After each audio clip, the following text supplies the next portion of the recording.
Bienvenue chers élèves, cours à distance, deuxième année du baccalauréat, sciences, mathématiques A et B, année scolaire 2022-2023.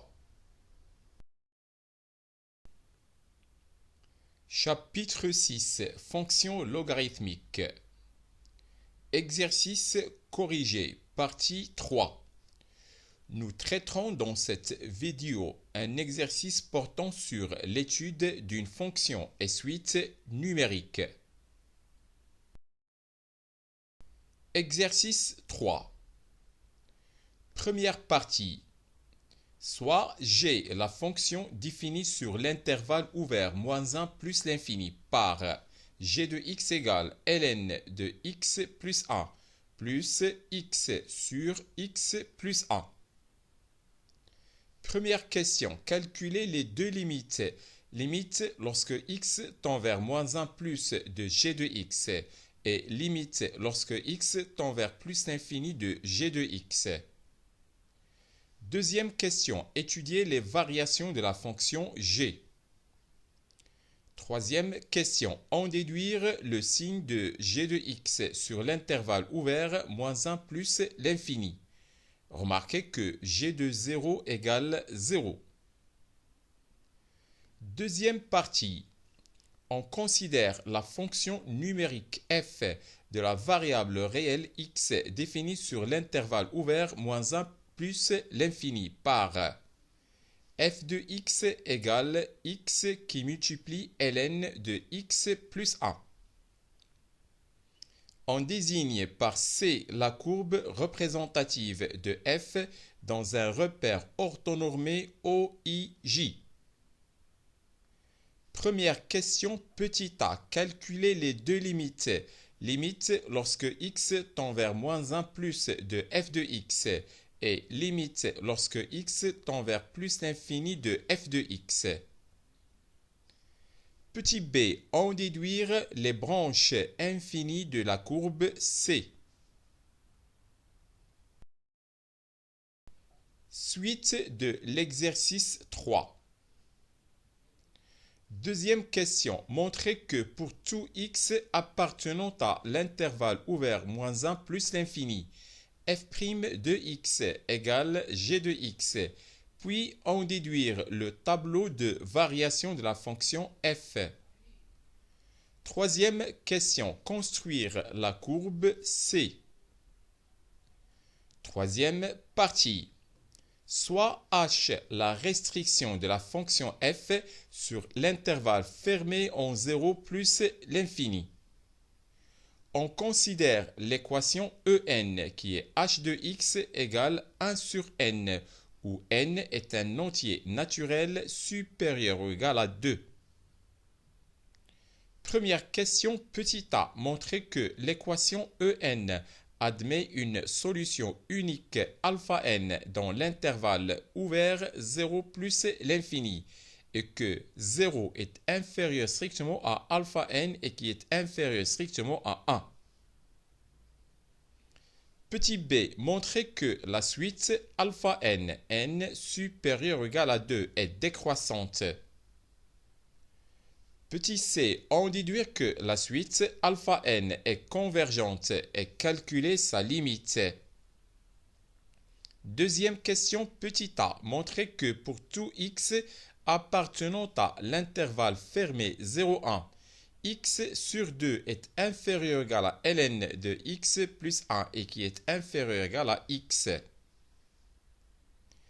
Petit b, en déduire que racine carrée de 1 sur n est inférieur ou égal à alpha n et qui est inférieur ou égal à racine carrée de 2 sur n pour tout entier naturel n supérieur ou égal à 2. Question petit c. Déterminer une deuxième fois la limite de la suite alpha n supérieur ou égal à 2.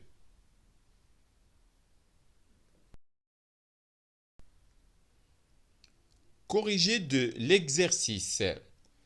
Première partie. Soit g la fonction définie sur l'intervalle ouvert -1 plus l'infini par g de x égale ln de x plus 1 plus x sur x plus 1.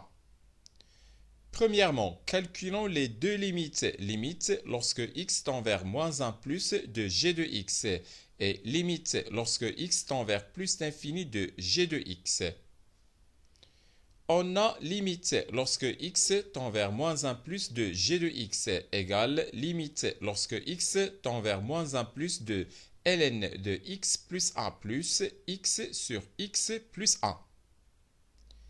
Puisque limite lorsque x tend vers moins 1 plus de x plus 1 égale 0 plus. Alors, limite lorsque x tend vers moins 1 plus de ln de x plus 1 égale moins l'infini. De plus, limite lorsque x tend vers moins 1 plus de x sur x plus 1 égale moins l'infini. Donc, limite lorsque x tend vers moins 1 plus de g de x égale moins l'infini. On a limite lorsque x tend vers plus l'infini de g de x égale limite lorsque x tend vers plus l'infini de ln de x plus 1 plus x sur x plus 1. Puisque limite lorsque x tend vers plus l'infini de x plus 1 égale plus l'infini. Alors, limite lorsque x tend vers plus l'infini de ln de x plus 1 égale plus l'infini. De plus, limite lorsque x tend vers plus l'infini de x sur x plus 1 égale 1. Donc, limite lorsque x tend vers plus l'infini de g de x égale plus l'infini. Deuxièmement, étudions les variations de la fonction g. Les deux fonctions, la première qui a x fait correspondre ln de x plus 1 et la deuxième fonction qui a x fait correspondre x sur x plus 1, sont dérivables sur l'intervalle ouvert moins 1 plus l'infini.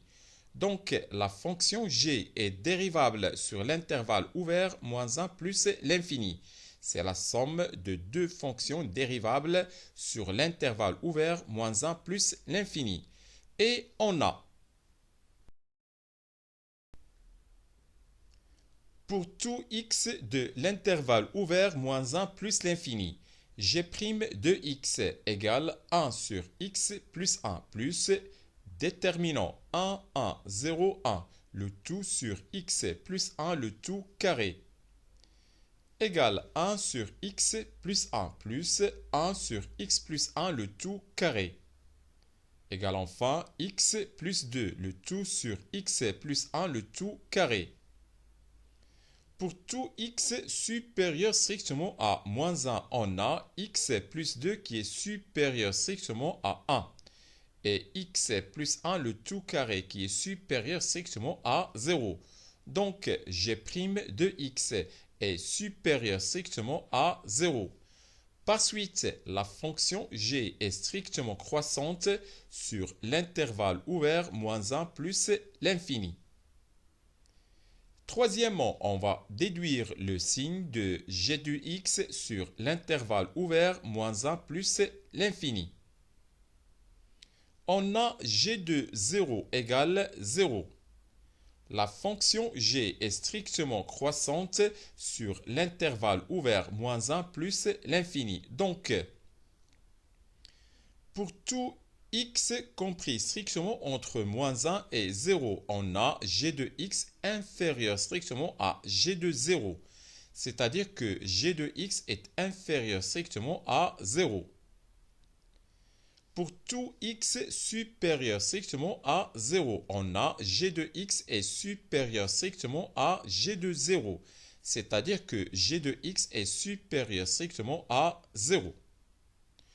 Conclusion, g de 0 égale 0. G de x est inférieur strictement à 0 pour tout x de l'intervalle ouvert moins 1, 0. Et g de x est supérieur strictement à 0 pour tout x de l'intervalle ouvert 0 plus l'infini. Deuxième partie. On considère la fonction numérique f de la variable réelle x définie sur l'intervalle ouvert moins 1 plus l'infini par f de x égale x qui multiplie ln de x plus 1.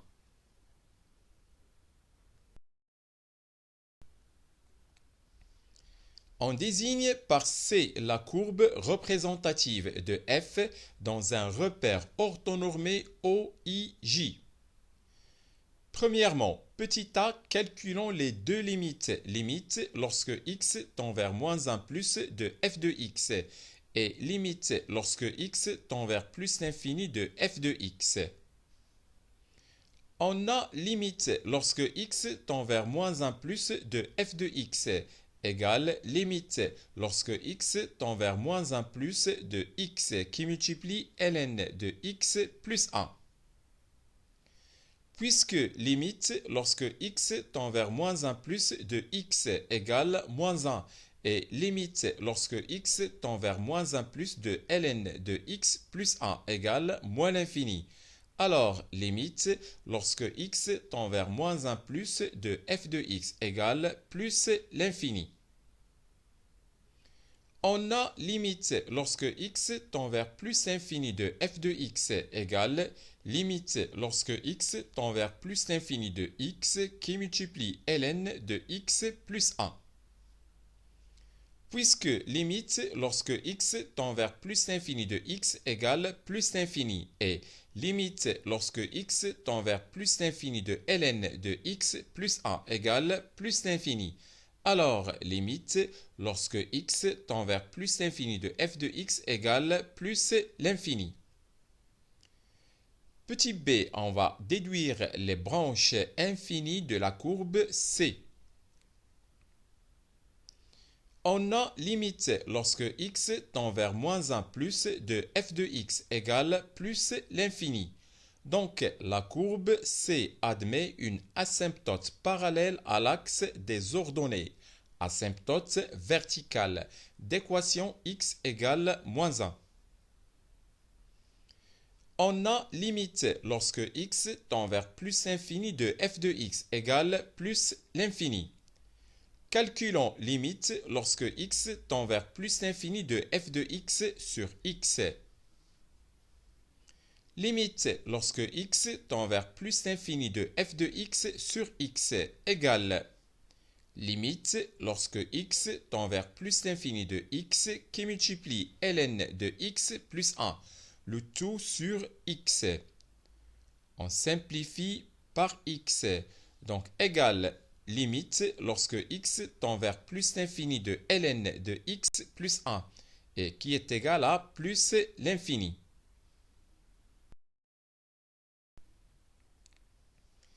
Puisque limite lorsque x tend vers plus l'infini de f de x égale plus l'infini et limite lorsque x tend vers plus l'infini de f de x sur x égale aussi à plus l'infini. Alors la courbe C admet une branche parabolique de direction l'axe des ordonnées au voisinage de plus l'infini. Deuxièmement, montrons que pour tout x de l'intervalle ouvert moins 1 plus l'infini, f' de x égale g de x. Les deux fonctions, la première qui a x fait correspondre x et la deuxième fonction qui a x fait correspondre ln de x plus 1 sont dérivables sur l'intervalle ouvert moins 1 plus l'infini. Donc, la fonction f est dérivable sur l'intervalle ouvert moins 1 plus l'infini. C'est le produit de deux fonctions dérivables sur l'intervalle ouvert moins 1 plus l'infini. Et on a, pour tout x de l'intervalle ouvert moins 1 plus l'infini, f' de x égale 1 qui multiplie ln de x plus 1 plus x qui multiplie 1 sur x plus 1. Égale ln de x plus 1 plus x sur x plus 1 et qui est égal à g de x. D'où pour tout x de l'intervalle ouvert moins 1 plus l'infini f' de x égale g de x. Maintenant, on va déduire le tableau de variation de la fonction f. On a pour tout x de l'intervalle ouvert moins 1 plus l'infini f' de x égale g de x. Donc, d'après le résultat de la question 3 de la première partie, on a f' de x égale 0. f' de x est inférieur strictement à 0 pour tout x de l'intervalle moins 1, 0, intervalle ouvert. Et f' de x est supérieur strictement à 0 pour tout x de l'intervalle ouvert 0 plus l'infini. Par suite, la fonction f est strictement décroissante sur l'intervalle ouvert en moins 1 et fermé en 0 et elle est strictement croissante sur l'intervalle fermé en 0 plus l'infini.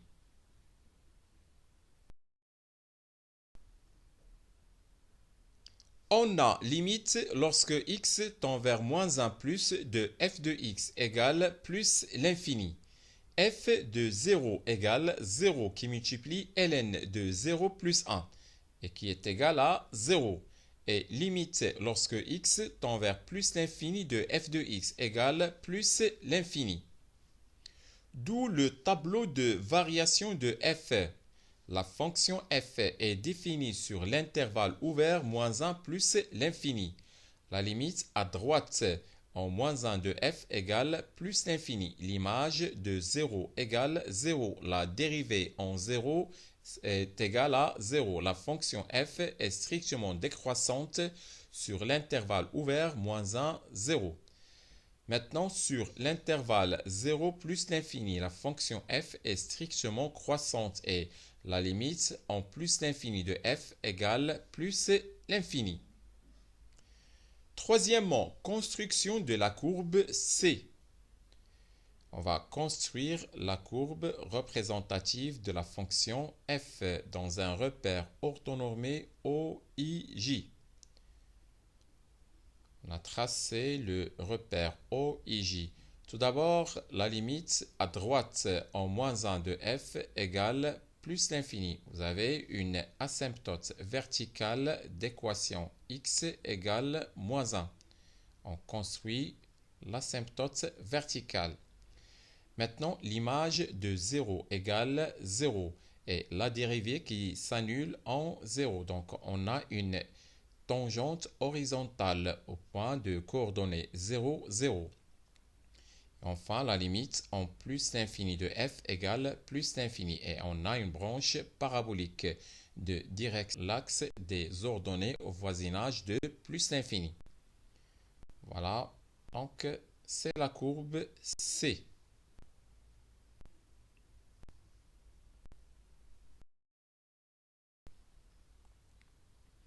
Troisième partie.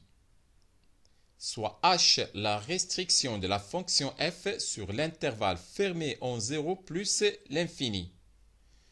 On considère l'équation en qui est h de x égale 1 sur n, où n est un entier naturel supérieur ou égal à 2.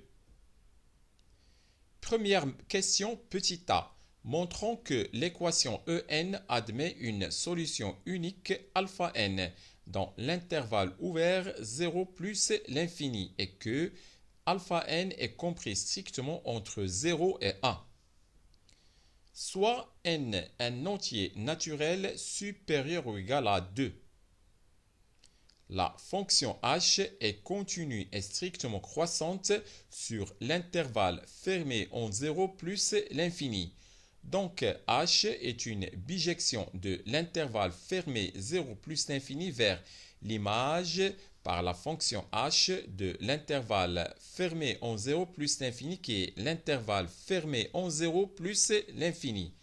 Et puisque 1 sur n appartient à l'intervalle image, c'est-à-dire à l'intervalle fermé en 0 plus l'infini, alors l'équation en admet une solution unique alpha n dans l'intervalle fermé 0 plus l'infini. On a h de 0 égale 0, h de alpha n égale 1 sur n et h de 1 égale ln de 2 qui est à peu près égal à 0,69. Et puisque n est supérieur ou égal à 2, alors 1 sur n est compris strictement entre 0 et inférieur ou égal à 1 demi. 1 demi qui est inférieur strictement à ln de 2. Donc, h de 0 est inférieur strictement à h de alpha n et qui est inférieur strictement à h de 1. Soit h-1, la bijection réciproque de h, puisque h est strictement croissante sur l'intervalle fermé en 0 plus l'infini. Alors, h-1 est strictement croissante sur l'intervalle fermé 0 plus l'infini.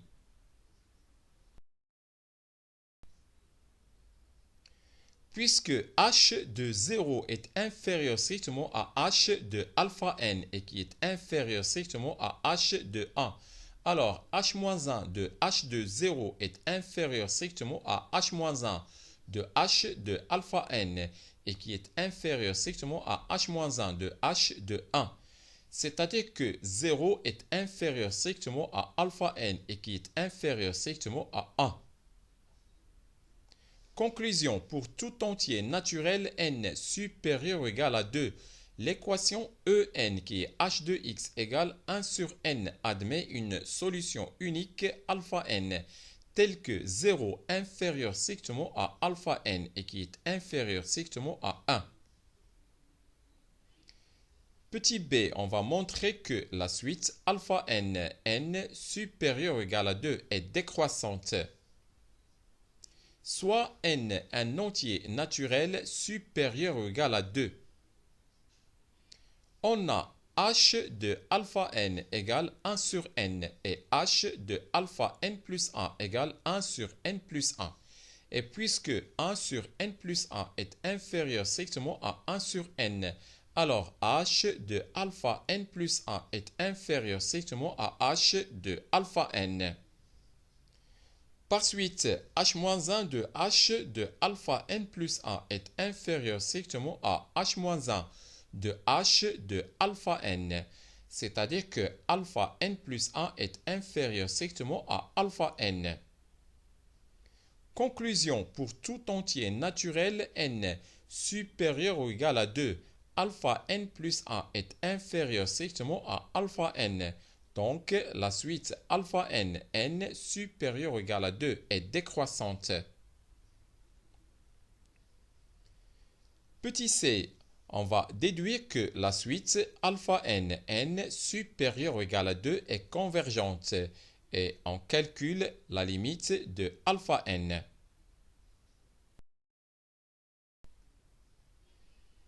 La suite alpha n supérieur ou égal à 2 est décroissante et minorée car alpha n est supérieur strictement à 0 pour tout entier naturel n supérieur ou égal à 2.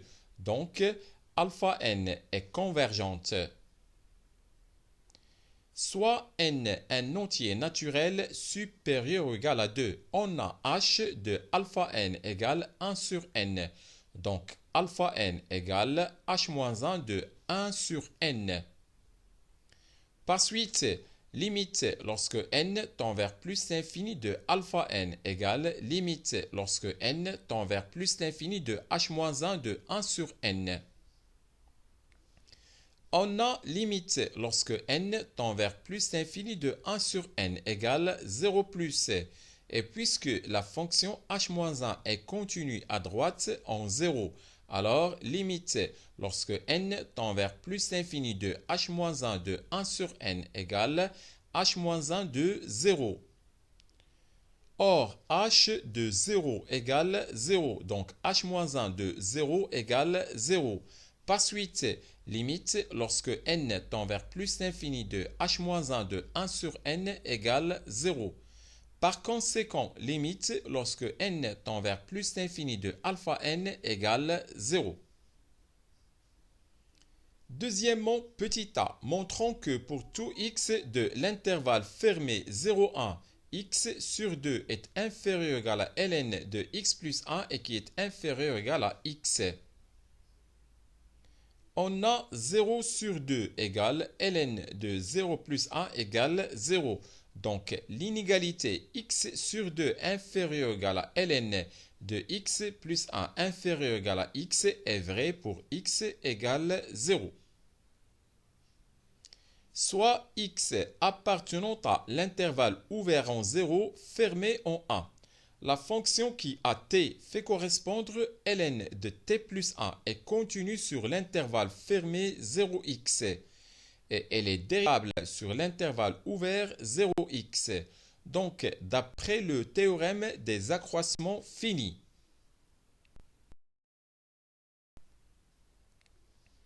Il existe un C qui appartient à l'intervalle ouvert 0x, tel que ln de x plus 1 moins ln de 0 plus 1 égale x qui multiplie 1 sur c plus 1.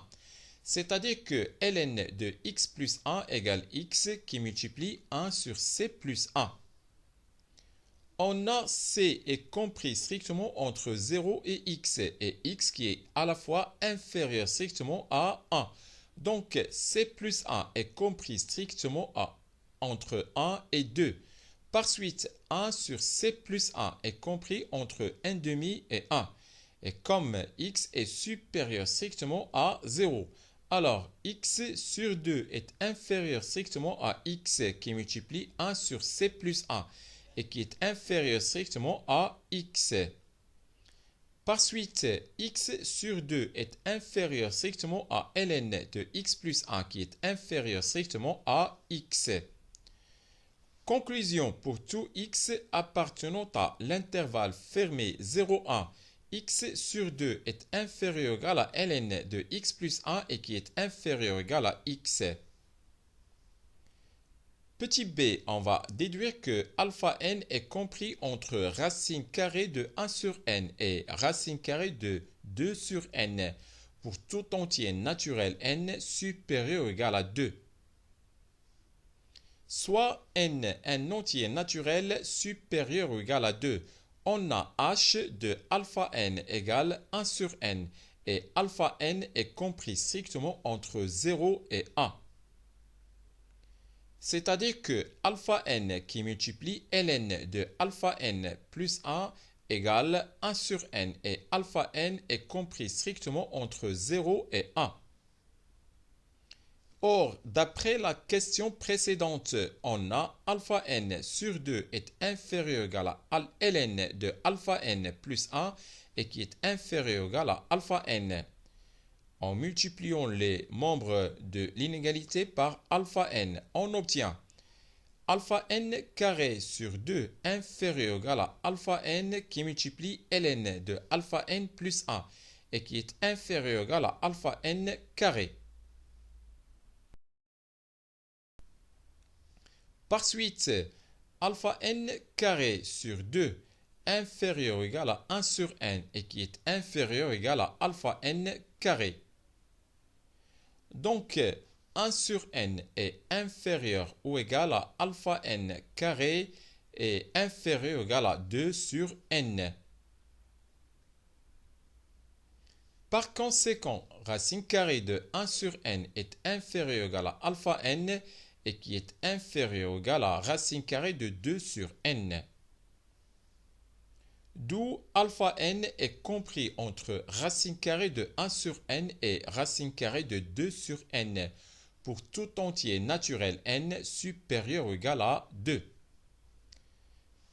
Petit c, déterminons une deuxième fois la limite de la suite alpha n supérieur ou égal à 2. On a alpha n est compris entre racine carrée de 1 sur n et racine carrée de 2 sur n pour tout entier naturel n supérieur ou égal à 2. Et comme limite lorsque n tend vers plus l'infini de racine carrée de 1 sur n égale limite lorsque n tend vers plus l'infini de racine carrée de 2 sur n égale 0. Alors, limite lorsque n tend vers plus l'infini de alpha n égale 0. C'est la fin de cette vidéo. Au revoir.